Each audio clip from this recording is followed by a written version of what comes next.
There are moments in life when it feels like you're not just struggling, you're shattered.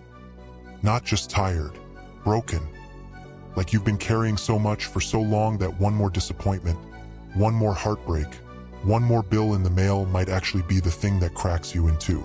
And no one seems to notice, or worse, they notice, but they move on anyway. If you've ever lain awake at night staring at the ceiling, wondering how much longer you can take it, if you've ever smiled in front of others but collapsed inside the second you closed your door, then this isn't just another story. This one is for you. Daniel was 32 years old. On paper, his life didn't look terrible. He had a job. He paid rent. He showed up where he was supposed to.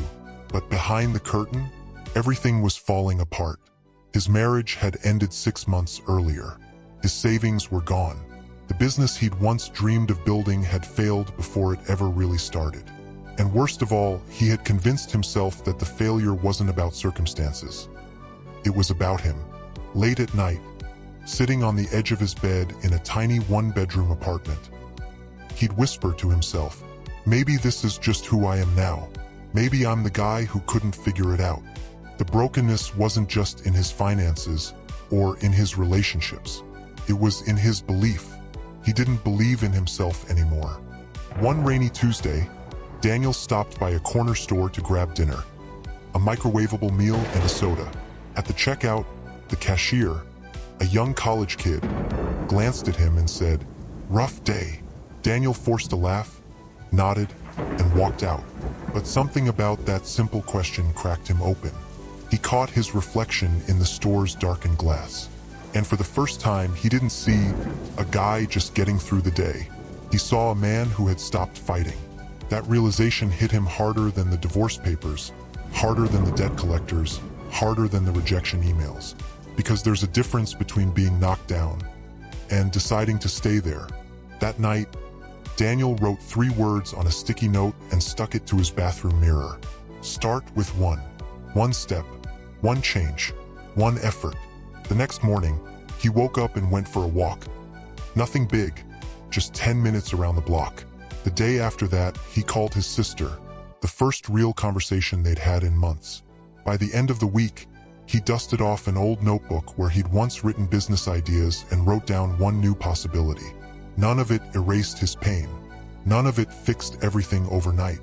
But it gave him momentum. And when you're broken, momentum is oxygen.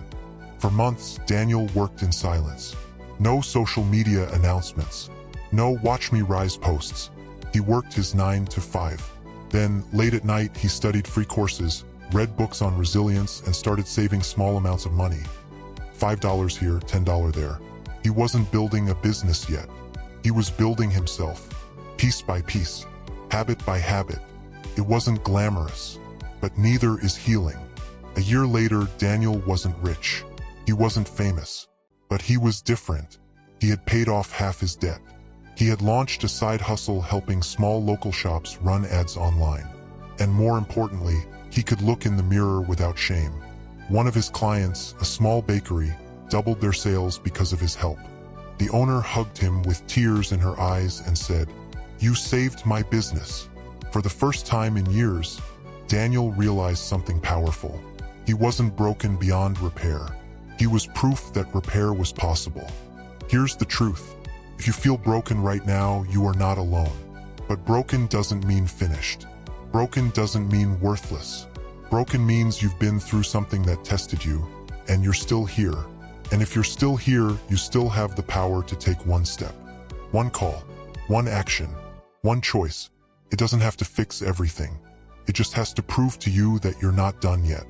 Daniel's life didn't change because someone rescued him. It changed because he decided that even broken pieces can build something new. And so can you. The pain you feel right now doesn't get the final say. The story isn't over until you decide it is. And the very fact that you're still breathing means you still have a chance to rewrite the ending. So if you feel broken right now, remember this. You don't need to be whole to begin. You just need to begin to be whole. Your past does not disqualify you. Your heartbreak does not define you. Your brokenness does not end you. You are still in the fight. You still have more to give. And your best chapters, the ones that will inspire others, the ones that will make you proud to have survived, are still ahead. So take that first step. Start with one. And when the day comes that you look back, you'll realize this. The moment you chose to rise in the middle of your brokenness, that was the moment you started winning. If this story spoke to you, drop a comment. I'm not broken. I'm rebuilding. Share this with someone who needs a reminder that their story isn't over.